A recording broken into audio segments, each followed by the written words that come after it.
Muy bien, buenas noches a todos los asistentes a estas quintas jornadas y tengo que también agradecer a Diego Clemente, a Alberto Celis y al profesor Francisco Javier Moreno Díaz del Campo que me haya convencido o sugerido hablar de un tema que les indicaré. Antes se mencionó que cuando hice mi tesis doctoral la dediqué a la Orden de Calatrava, por influencias también de otro de los profesores que he conocido durante mucho tiempo, de Jerónimo López Salazar, un experto indudable en las tierras manchegas en la época moderna.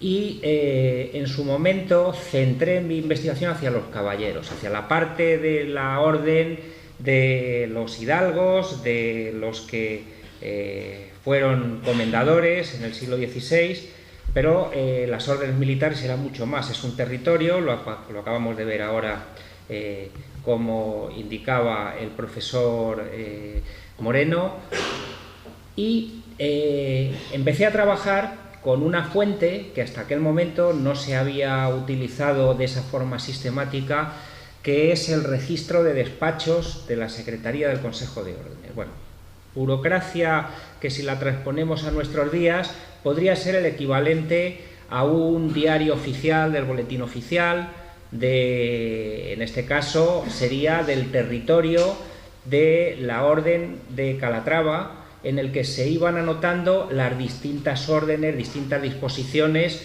dadas a todos los pueblos y a todas las personas que dependían de ella. Esto me llevó durante unos cuantos años, cuando la informática con la que tenemos hoy pues estaba en ciernes, con lo cual hubo que tomarlo a mano, las notas, a recoger aproximadamente unas 20.000 referencias de estas disposiciones. Son muchos años, muchos pueblos, y a partir de ahí guardé en un fichero toda esta información. Y cuando me comentó amigo y profesor Paco Moreno que estaban convocadas estas jornadas, me dice, bueno, ¿y qué podemos presentar? Estoy colaborando con él y también con el profesor López Salazar y otros investigadores en un proyecto sobre la evolución histórica de las tablas de Daimiel. De manera que, bueno, miré en mi fichero a ver qué tenía sobre las tablas de Daimiel en esta base de datos ya convertida en un sistema de consulta mucho más eficiente. Y lo que me encontré fueron disposiciones sobre la guardería de la dehesa de Zacatena, y eso es lo que les quería comentar, y algunas de las ordenanzas que curiosamente he estado verificando que las publicaciones apenas se ha tocado, por lo menos de esta manera. Y en este sentido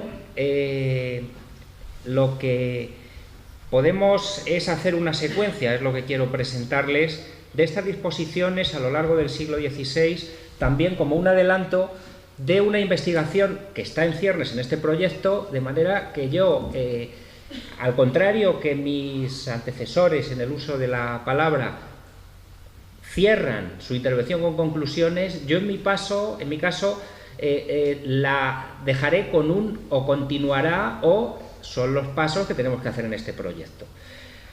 La dehesa de Zacatena era una de las más importantes fincas del campo de Calatrava, que se dedicaba en gran medida en su aprovechamiento al pasto de las ovejas de rebaños mesteños, pastos de invernadero, como bien conoce, porque desde la Edad Media se fomentó la cría de esta especie fundamentalmente para la lana merina, para producir un bien exportable, porque era muy apreciado en el norte de Europa, y que fue uno de nuestros productos nacionales de primera línea, hasta que irrumpen en el siglo XIX la competencia, sobre todo de Australia y Nueva Zelanda, como tierras a las que los británicos ya aprovecharon a llevarse buenas ovejas y desplazaron a España de un comercio que fue muy importante.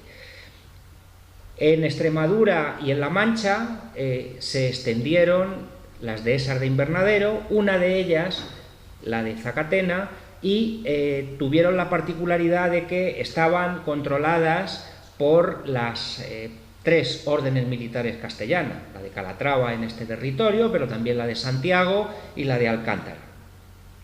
Ya en 1183, el rey Alfonso VIII, después de que la orden de Calatrava surge a mediados del siglo XII, autorizó que muchas de las extensiones concedidas a la orden se dedicaran a dehesa, de manera que Zacatena la podemos encontrar ya desde ese momento tan antiguo dedicado a esta finalidad.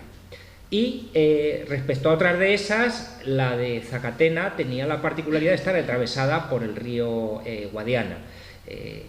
Aquí tenemos esta imagen bien conocida de las tablas y que en ese sentido va a servir ya en este siglo para albergar el Parque Nacional de las Tablas de Daimiel, que es uno de los elementos que pone a Daimiel en el conocimiento a nivel no solo nacional sino internacional. En este sentido, la dehesa de Zacatena, si nos remitimos al siglo XVI, tenemos que decir que formaba parte de los bienes de la Mesa Maestral de Calatrava. La Orden de Calatrava, como ocurre también con las diócesis religiosas, una orden religiosa, aunque fuera también militar, dividía sus bienes en dos partes. Por un lado, los que tenía el maestre, propios para sí y para las obligaciones de gobierno general de la orden, que se denominaban mesa maestral, y por otro lado, otros bienes que eran repartidos normalmente en lo que se denominaban encomiendas, el que tenían por lo general un castillo y una población o alguna más, y a cuyo frente se ponía un comendador. Pues bien, la dehesa de Zacatena estaba en manos de la mesa maestral de Calatrava. Y en cuanto a su organización, a efectos de explotación ganadera, estaba dividida hacia 1527 en unos cuartos, denominados los Morales, Torremocha, La Puerta y el Retamal, y posteriormente va a dividirse en quintos. En total, 14 al norte del río Guadiana y 10 al sur. Esa denominación de quinto podía venir de que cabrían hasta 500 ovejas pastando en cada quinto, aunque también el profesor López Salazar lo identifica con otra denominación al término que conocemos como dehesa. Pero lo importante es que también las dehesas se clasificaban por millares.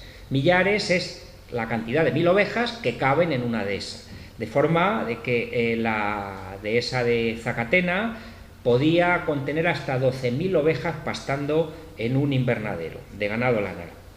La dehesa se enajenó en el siglo XVIII, nos lo acaba de recordar el profesor Moreno, y la propiedad quedó muy fragmentada respecto al siglo XVI, aunque ya se consideraba que tendría unas dimensiones de 3,5 leguas de larga, siguiendo el curso del río, por un ancho de 2, conforme a estas relaciones topográficas que ya se han mencionado de Felipe II.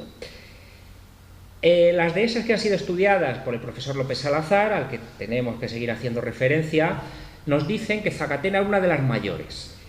Una de las mediciones hechas en el apeo del siglo XVIII le daba una cantidad de 6.719 hectáreas.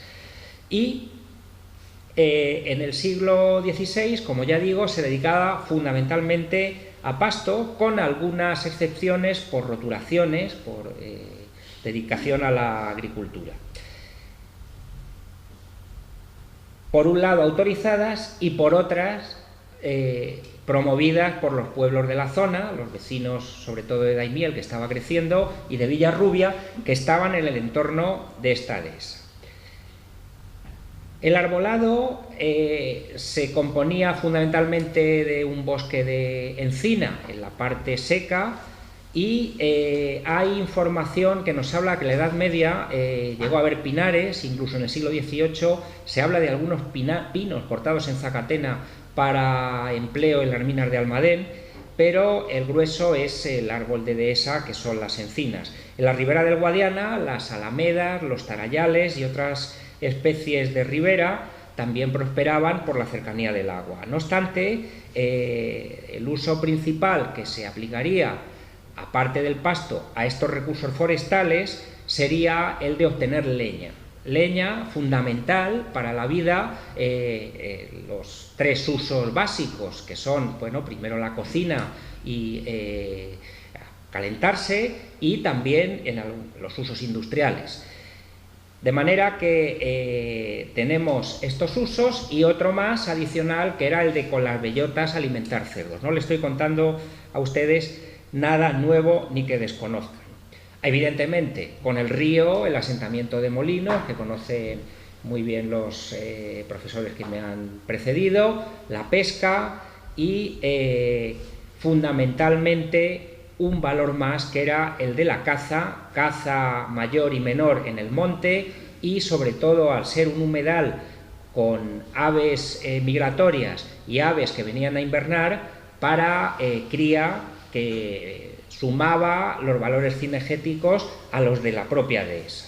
De manera que estos productos, las hierbas, la explotación de leña, los molinos, la pesca y la caza, eran las fuentes de las que la Orden de Calatrava se iba a nutrir en la explotación de la dehesa de Zacatena.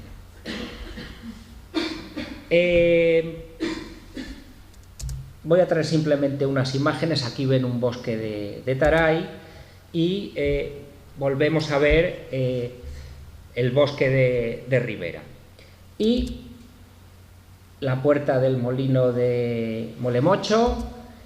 Y quiero dejar, no voy a poner más diapositivas, les hablaré de fuentes en la que se mencionan unos planos, están reproducidos unos planos antiguos de la dehesa de Zacatena. Ven ahí la línea del río con la secuencia de los diferentes molinos, y una indicación en la que dicen que Felipe II fue el primer rey o alguien que se preocupa por defender la dehesa de Zacatena. Bueno, pues vamos a empezar con que no es así.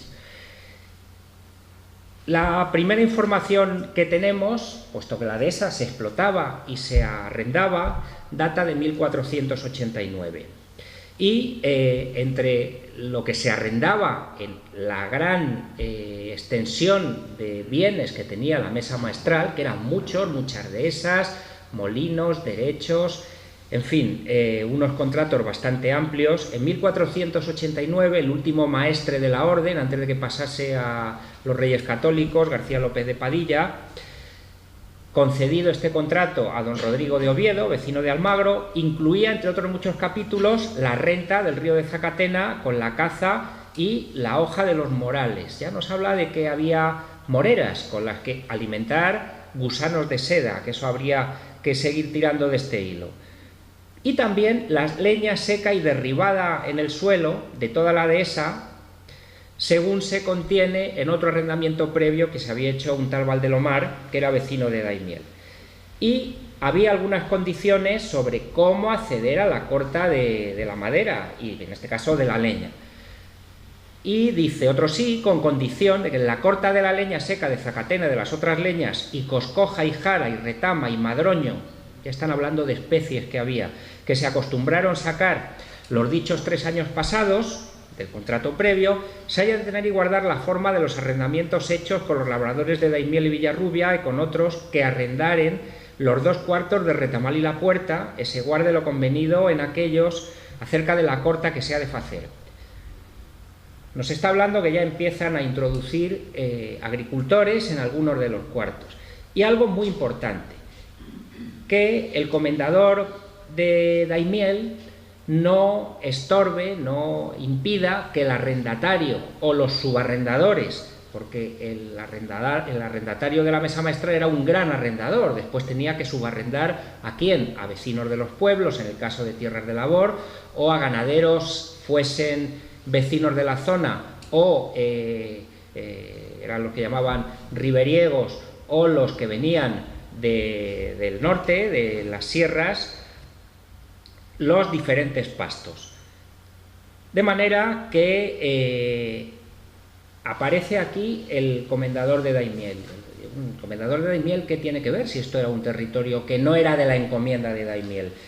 Pues esto se debe a que el comendador de Daimiel, ya no sabemos el momento, pero desde mediados del siglo XV, fue encargado con la guardería mayor de la dehesa de Zacatena. Es un caso singular porque normalmente los comendadores, que tenían a su vez dehesas y tenían montes propios de cada encomienda, se ocupaban de su demarcación.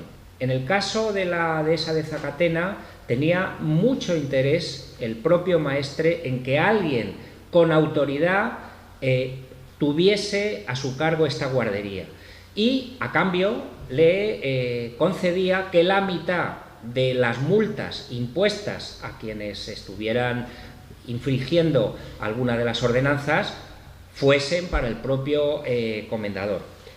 De manera que todas estas condiciones ya las vemos en los primeros contratos de arrendamiento que se conocen de la mesa maestral. Y también hay algo muy curioso. En las condiciones de arrendamiento decían que el propio Rodrigo de Oviedo, el arrendatario, al que llama nuestro recaudador, y también sus compañeros en este arrendamiento, que eran Alonso Gutiérrez, dice el documento, Alonso Gutiérrez de la Caballería, y Diego Gutiérrez, su hermano, y Ramiro de Segarra, y otras 3 personas que el dicho recaudador nombrase, podían tener una autorización para sacar y cortar leña de Zacatena para sus propias casas, sacándola con un par de acémilas y carretas, de manera que pudieran servirse de la propia dehesa para sacar leña para uso propio. Esto va a ser un punto de conflicto que a lo largo del siglo XVI y posteriormente encontraremos en la conservación de la dehesa. El interés que me está moviendo precisamente para hacer este análisis es ver una explotación de lo que se llamaría hoy explotación sostenible. En este caso, el comendador de Daimiel, cuando la Orden de Calatrava quedó bajo la administración de los Reyes Católicos, va a seguir siendo el encargado de la protección de los bienes que la Orden tenía allí. Y ya en 1494, siendo los Reyes Católicos administradores, el comendador de Daimiel, llamado Alonso Calvillo,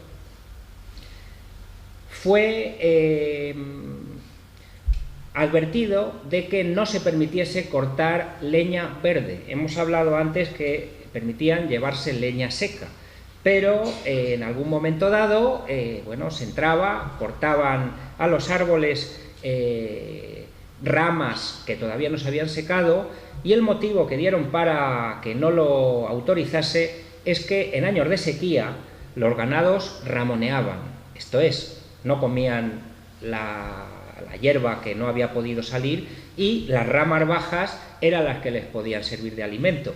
Pero no solo a los animales, animales domésticos, sino también a los gamos, los jabalíes y a todos los animales de caza que vivían en la dehesa. Dicen así: y asimismo de los gamos y puercos jabalíes que crían en los montes se perderían y no criarían para adelante. Luego, interesa que se conserve. En 1497 ya había tensiones entre los guardas de Zacatena y los arrendatarios de la dehesa. Arrendatarios que la denominación de la época se llaman posesioneros, que tienen posesión de la hierba que se está arrendando. Y se dieron normas para que el guarda guardase, pero no tanto que no permitiese entrar a los ganaderos que iban allí con sus ovejas.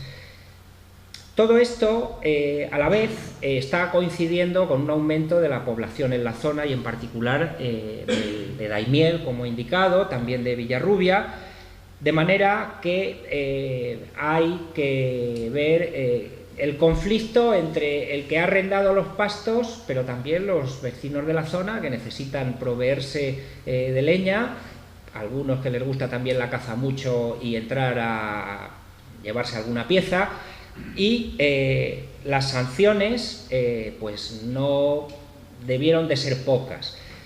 Antes se comentaba que cuando había algún litigio se intentaba recurrir ante otro tribunal. En principio un guarda que sanciona, aplica una multa, llevaban, como veremos, la incautación, por ejemplo, a los cazadores de las ballestas, arcos o los pertrechos que llevasen, y si no estaba conforme el multado podía recurrir a otro tribunal. En este caso la Orden de Calatrava tenía su propia justicia, pero en estos años finales del siglo XV y principio del XVI se dio la circunstancia de que los Reyes Católicos crearon un alto tribunal nuevo, aparte de la Real Chancillería de Valladolid, que era la Real Chancillería, que se situó en Ciudad Real durante algunos años. Bueno, pues hay quejas al Consejo de Órdenes diciendo, a ver, si el Consejo de Órdenes, que era el que los Reyes Católicos destinaron a que estos temas judiciales del territorio de Calatrava, en este caso particular, se resolviese, pues los vecinos, para no seguir las mismas autoridades de la orden, los recurrían al Tribunal de Ciudad Real. Con lo cual, aquí se empezaron a dictar una serie de competencias. Bueno, de hecho, el Tribunal de Ciudad Real acabó moviéndose a Granada porque estaba justo en un territorio en el que apenas la propia Ciudad Real era de realengo, era directamente dependiente del rey, el resto era de las órdenes militares, de manera que este tema de la jurisdicción va a ser importante precisamente en la administración del territorio de las órdenes. Y, no obstante, el comendador de Daimiel, siguió pidiendo amparo porque los vecinos de la zona pues recurrían a la justicia real, pero a otra, no a la de la orden. Se le confirmaron esos poderes como guardamayor y en cualquier caso tenía la autoridad para prendar y poner multas a los que entrasen en la dehesa. Dicen, como se hacía en tiempo de los maestres, y especialmente a los que entrasen a cortar y a cazar.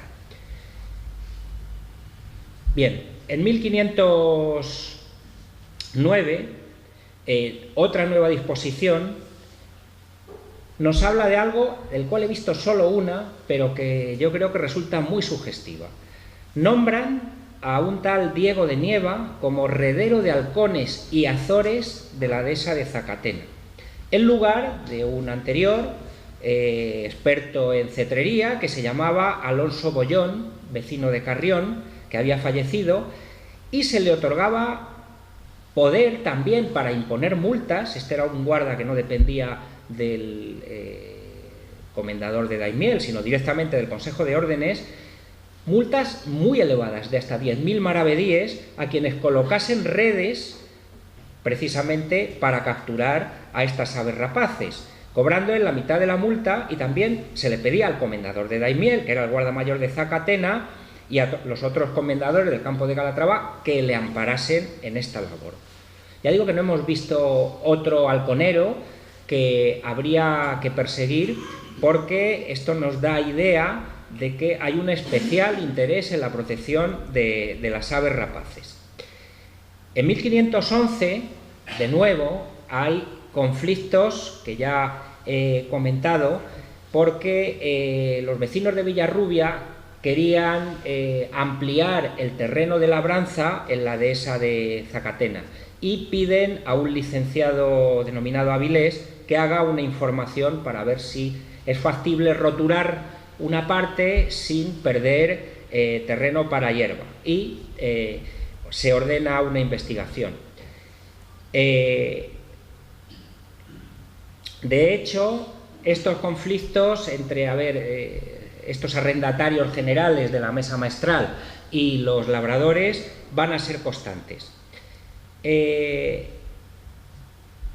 También a los arrendatarios, en las siguientes condiciones de contratos, les permiten que saquen la leña que ya habían tenido autorización en contratos previos, y que el comendador de Daimiel no les multase precisamente por hacerlo.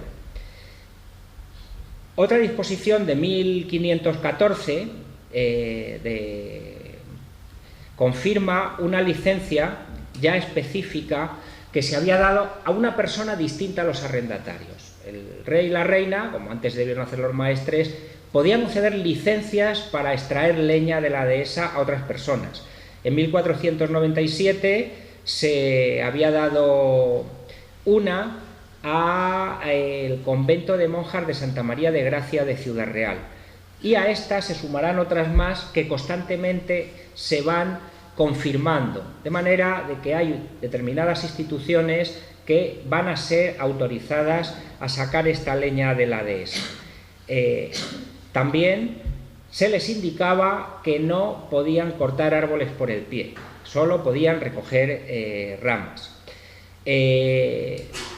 También unas beatas, Isabel y Beatriz de Torres de Ciudad Real, tenían autorización para la extracción de leña, y otro convento de franciscanos de Ciudad Real.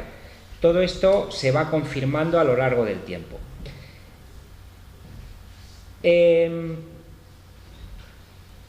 Sin embargo, en 1515, muy poquito después, hay una disposición dirigida en general a todos los comendadores del campo de Calatrava, y esta se dirige en particular al concejo y vecinos de Almadén, diciendo que en sus montes, claro, había un problema, que en los montes que crecían mucho, crecían también las especies cinegéticas, lo que entonces dirían, tiene curioso el nombre, las salváginas, que en los dichos montes se crían, que salían de los montes a comerse los sembrados, algo que conocerán bien estos últimos años con temas como el de los conejos y la proliferación en algunos casos.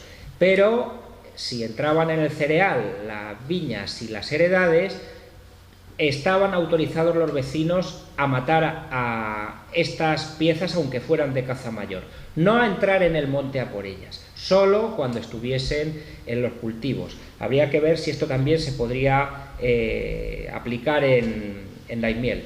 Así que el rey, en su disposición de respuesta a esta petición, dice que los gamos, puercos, venados e osos que se crían en los dichos montes, recordemos que está hablando todavía de Almadén, los puedan matar e maten sin que por ello hayan ni incurran en pena alguna, no embargante mi cédula que desuso sea sin mención. Otra disposición que precisamente lo prohibía.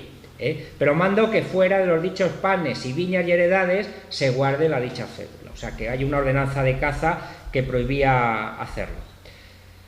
En el año 1523 se va a producir algo muy importante, que es que se celebra el primer capítulo general de la Orden de Calatrava, siendo ya el emperador Carlos V, el sucesor de los Reyes Católicos y de Fernando el Católico, como administrador del Maestrazgo de Calatrava. Y en este capítulo, que podría ser como una asamblea, podríamos hablar como si fueran las cortes las que se reunían para ver qué legislación había que confirmar, qué cosas había que reformar, pues se confirmaron las licencias que acabo de mencionar para que el convento de San Francisco de Ciudad Real, el de Santa María de Gracia, también pudieran seguir sacando la leña autorizada, y en particular algo de lo que curiosamente los medievalistas no lo han visto porque parece que no se conserva, o por lo menos no se ha localizado el original, pero aquí se llevó a confirmar una ordenanza de guarda de la dehesa de Zacatenas que había otorgado el maestre don Pedro Girón en 1450.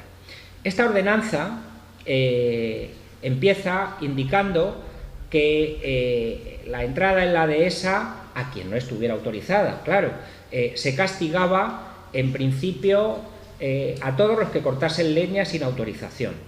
En los ganados que entrasen, si eran yeguas o vacuno, de cada cabeza pagarían 12 dineros, siendo de día, y de noche el doble, 24.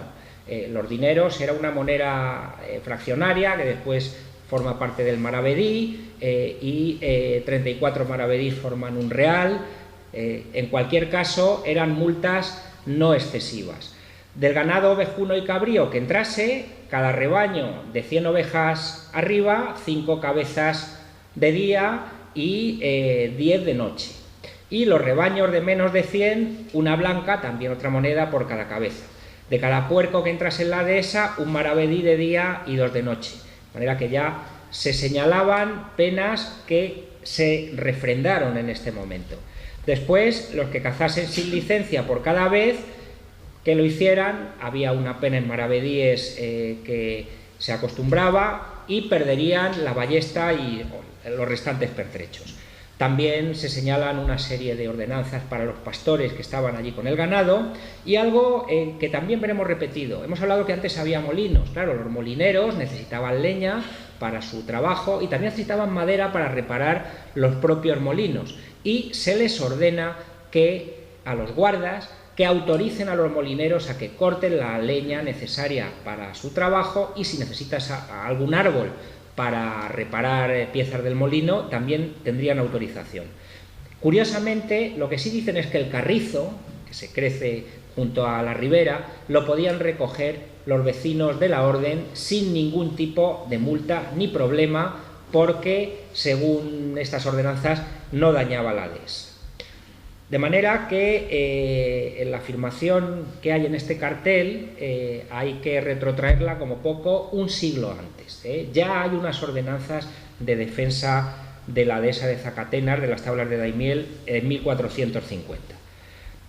Evidentemente, los pueblos de la zona tenían que enterarse, y se cierra la disposición diciendo que tenían que pregonarlo en Daimiel, en Villarrubia, en Almagro y en todos los pueblos, para que nadie pretendiese tener ignorancia de estas ordenanzas.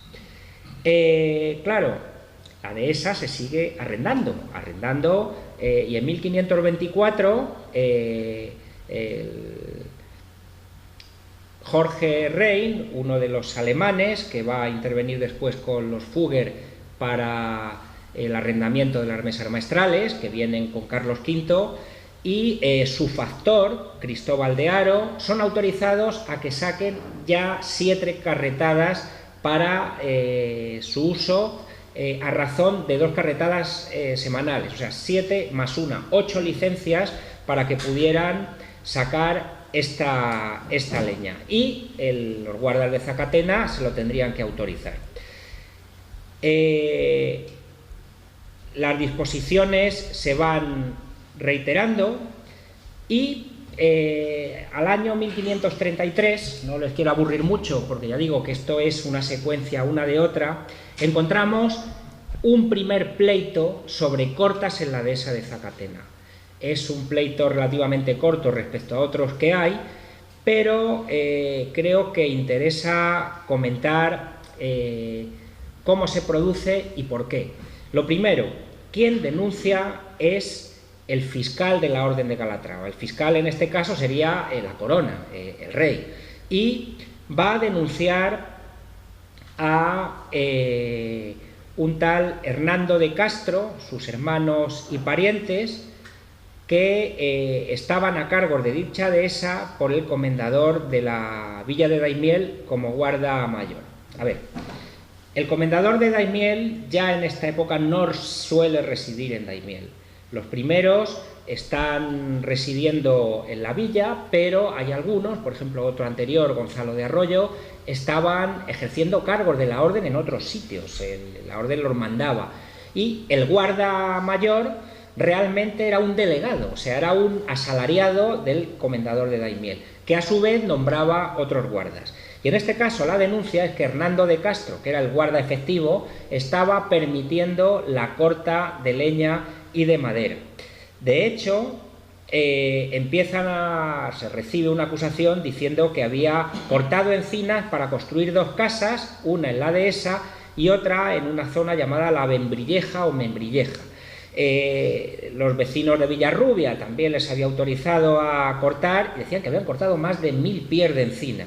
Y además habían movido los mojones de la dehesa para apoderarse de tierras y dedicarlas lógicamente al labrantío, y todo eso lo hacían con la excusa de que habían arrendado uno de estos cuartos, el de lo que se denominaba de Torremocha, para labrar. De todo esto pues se entiende que, claro, el comendador no está, los jueces de la zona tienen connivencias. Bueno, pues se abrió una investigación judicial y se preguntó, claro, a los responsables de la mesa maestral que estaban, en este caso, en Almagro. El primero fue un tal García de Villanueva, que enseña las licencias que él había dado para sacar leña. Curiosamente se conservan las licencias una por una, están insertas en este pleito. Y también hablan de que se habían sacado diversas carretadas de leña. De hecho, al final envían a un juez pesquisidor que, aparte de tomar declaración a los testigos, en su recorrido, primero en Almagro y después viene aquí hacia Daimiel, se encuentra varios carros con leña que están sacando leña de Zacatena, lo cual, si en un solo día se encuentra varios carros, podemos entender que el nivel de explotación sería aparentemente importante. Además, comenta detalles como que se estaba haciendo una obra en un molino que hacía Gonzalo Martínez de Castro, sobrino del anterior. Esto me recuerda a lo que acabamos de ver de otra época de las connivencias entre unos y otros, y decían que, bueno, los que iban a llevar allí piedras y materiales para el molino salían, este Núñez de Castro les retribuía permitiéndoles llevarse ramas y leña cuando no tenían licencia ninguna para hacerlo. En fin, los diversos testimonios hacen ver que era necesario intervenir de alguna manera. Y lo curioso es que el juez pesquisidor, que ya digo, toma testigos como testigos muchas declaraciones, finalmente se decide a entrar a la propia dehesa de Zacatena y ver qué hay. Así que se va con Juan Calvillo, unos guardas de la dehesa, la recorre, primero la ribera del Guadiana hacia la parte de Almagro, después cruza el río, y lo que dice al final, de lo que vieron y pasearon la dicha dehesa, no es mucho el daño que parece que tiene. Los daños, dice que venían de quienes tenían licencia para cortar leña y de los que la hurtaban.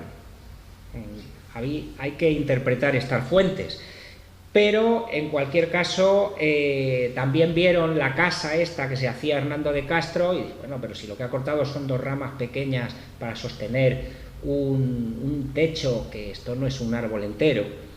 El caso es que dijeron, allí no se han cortado ni encinas gruesas ni se está dañando.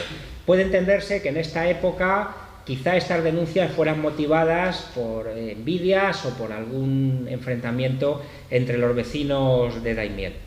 Siguió la investigación en Villarrubia, de manera que tenemos un proceso sencillo, pero que va a ser similar a otros que tenemos más adelante. Este proceso concluye en 1532 y, ya digo, no hay una sentencia ni una intervención seria.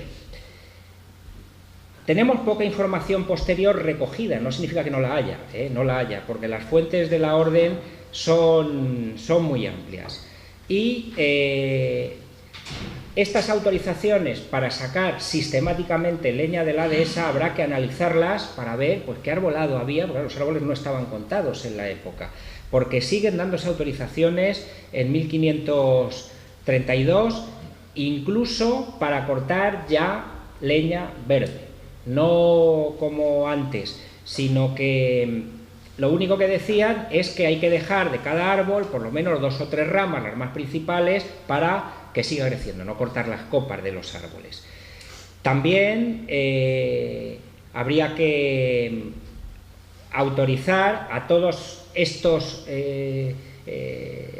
permisos que digo que se daban a los que permitía la mesa maestral en diferentes días para que no estuvieran todos cortando a la vez. Luego, había que regularlo de alguna manera.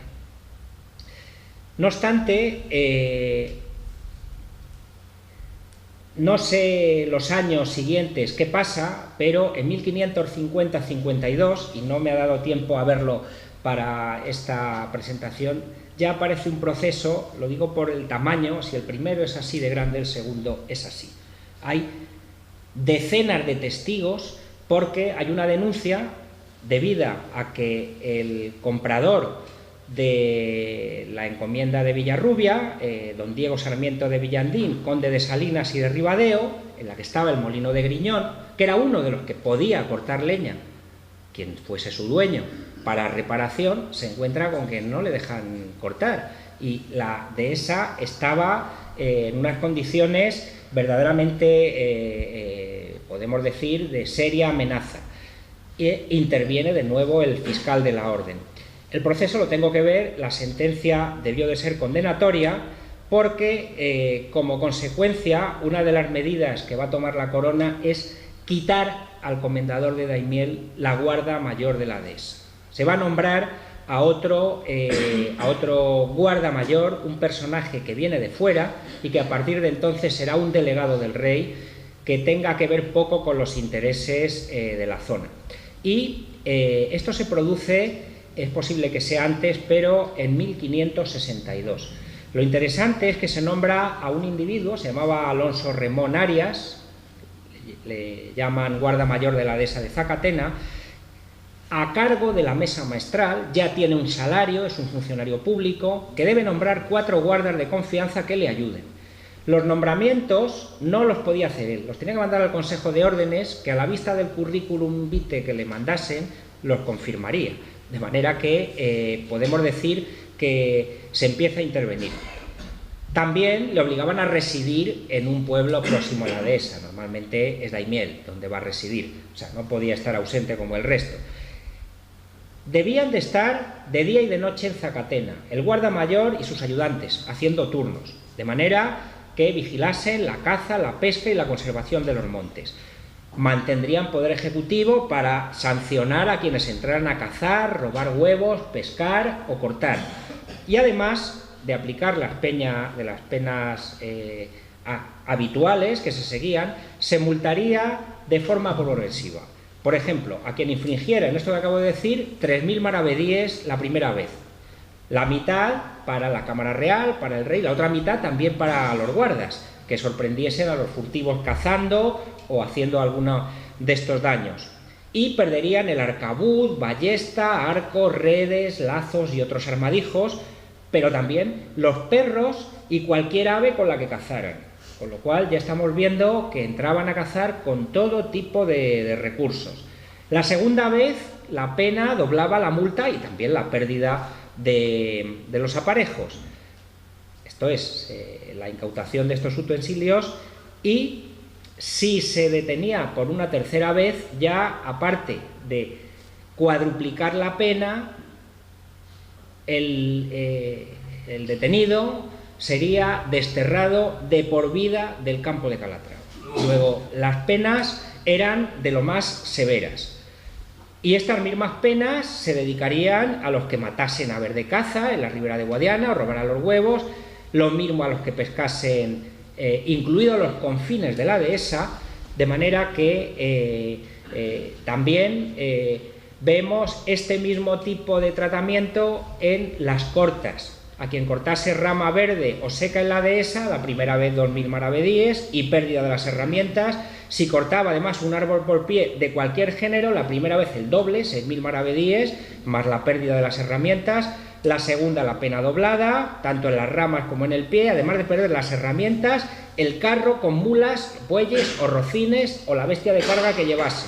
Y en la tercera ocasión, la misma pena, además de destierro perpetuo del campo de Calatrava, como las anteriores. Y estas penas, como antes, la mitad para el rey o la Cámara Real y la otra mitad para el guarda denunciante. Las penas además se comunicarían a las autoridades de la zona, el gobernador o juez de residencia del campo de Calatrava, para que las ejecutase. Y el guarda denunciante debería declarar todo bajo juramento ante escribano. O sea, había que documentar cómo se hacía para evitar este tipo de abusos que parece que se habían estado cometiendo. Además, con un testigo tras incautar los bienes del infractor. El gobernador o juez de residencia debían actuar contra los denunciados, como ya digo, aunque no los hubiera detenido. O sea que si alguno se escapaba, le mandaban una orden de lo que hoy se llama de busca y captura. De manera que esta vigilancia, sin embargo, los posesioneros, los que sí habían pagado por meter sus ovejas en la dehesa, sí podían cortar leña seca y quemarla, pues porque estaban viviendo allí con las ovejas para comer, para calentarse y para organizar pues sus cabañas y los hatos donde tenían el ganado. Y en el estudio se pedía que el Consejo de Órdenes estudiase también qué pasaba con estos que tenían molinos, batanes, y a ver qué autorización se les daba, de manera que se prohibiese hacer una cosa y se les autorizase lo que no dañase a la dehesa. Estas son medidas muy conservadoras, muy conservadoras. Estas medidas siguen, y lo que les puedo decir es que, viendo otra documentación, esta época es coetánea con los trabajos que se estaban haciendo en Aranjuez para crear el Real Sitio de Aranjuez, que se hizo a partir primero de una encomienda que tenía la Orden de Santiago en un sitio denominado Alpajes, a la que se une la encomienda de Oreja, de esta Colmenar de Oreja, y otras que eran de la Orden de Calatrava, llamadas de Otos, Ciruelos y Borox, de forma de que crearon un núcleo en el que también las órdenes militares y el Consejo de Órdenes en un primer momento está siendo la administración de la corona, pero ya no de la orden, sino de un sitio que es propio del rey, donde va a crear unos palacios, el núcleo de lo que posteriormente es el Real Sitio de Aranjuez. Y aquí en Zacatena es importante que a Alonso Remón Arias escribe al presidente del Consejo de Órdenes, don Fadrique Enríquez, debe de ser hacia la época, hemos dicho, 1562, en junio, diciendo que el 28 de junio él llegó a Aranjuez y que había entregado a Alonso de Mesa, que era el alcaide de Aranjuez, por ausencia de don Juan de Ayala, el gobernador, 18 farcotas blancas y 16 farcas grandes de las rubias y veteadas de negro de las que se crían en Zacatena. Estaban intentando repoblar de aves Aranjuez, con aves tomadas en Zacatena. 15 cuervos de lo que se crían en los palomares negros. Todas estas aves fueron tomadas en los nidos de los palomares cuando empezaban a echar el pelo malo y antes que volasen, para hacerlas mansas. Quedan por traer aberramias que han salido más tarde y algunos ánsares bravos, y además algunas grúas, algunas grullas, praderas de las que se crían allí. De estas se habían muerto casi todas de pudo carafe, aunque nuevas, y si otras más menudas fuere menester traer, hallásemos, aunque no serán a propósito. El gasto que vuesa excelencia, que es el presidente del Consejo de Órdenes, dijo que se pagase en Aranjuez no se hizo porque no había dinero, sino 4 ducados para el carretero y uno que vino con las aves a tratarlas y ascendió a 172 reales y no había ninguna otra de la que avisar. Este documento nos da idea de que Zacatena ya está siendo empleada como vivero para intentar repoblar otros sitios reales. De hecho, Felipe II se sabe que visitó Zacatena, y lo curioso es que hay algunos documentos que están fechados por el rey en Zacatena, documentos que están en el Archivo de Indias, una comisión que hay para Guadalajara de México, se firma en Zacatena cuando está Felipe II en uno de sus estancias, parece que vino hasta 3 ocasiones, en una de ellas también visitó el Sacro Convento de Calatrava. Y, en fin, sigue habiendo más nombramientos. Yo les acabo de presentar una investigación en inicio, creo que es muy sugestiva y sobre todo pienso que novedosa.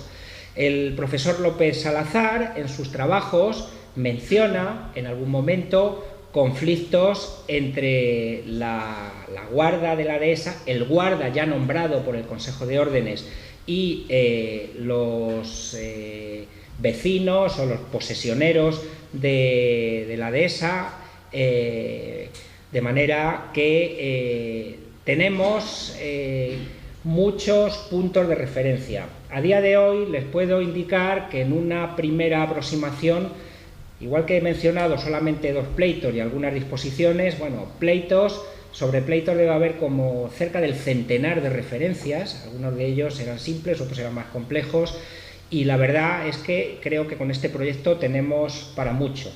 Espero no haberles aburrido, porque la documentación estoy tratándola y todavía no he podido llegar a desgranar ni a ver el detalle, pero lo que sí les aseguro es que mientras estuvo en manos públicas, no cuando se vende, la dehesa de Zacatena, como hoy supongo que el parque de las Tablas de Daimiel, se defendía, se explotaba de forma, entendamos como hoy, sostenible, porque si no, no se hubiesen dado estas disposiciones. Lo que no tenemos es el día a día, las multas inmediatas. Estos pleitos que llegan es cuando alguien recurre a un tribunal superior, pero es muy posible que los guardas tuviesen conflictos serios. Los archivos los conservan, la paciencia y el tiempo que podamos dedicar a ello los sacará a la luz. Y por mi parte les agradezco muchísimo la atención.